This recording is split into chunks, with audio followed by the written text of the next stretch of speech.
Ito na ang pinakamagandang napuntahan kong talon so far. From the 18 na waterfalls na aking napuntahan this year, ito yung pinaka-the best para sa akin. Bakit kanyo? Tignan nyo naman guys, oh. Napakataas ng talon na ito. Ito ang pinakamataas sa Region 1. Ayon dun sa mga information.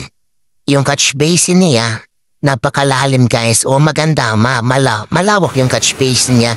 Pangatlo, napakalinis ng tubig nito. Pang-apat, pristine yung mga bundok na nasa paligid nito guys. As in, zero trail. Talagang ganon kaganda ang lugar na ito guys. Kaya para sa akin ito ay ang pinakamagandang talon na aking nakita. Yung kabuuan na, alam mo yun, ang ganda ng area niya guys. Sobra. At tuwang-tuwa ako nung nabisita ko ito guys. Puntahan nyo rin para maalaman nyo kung anong sinasabi ko guys.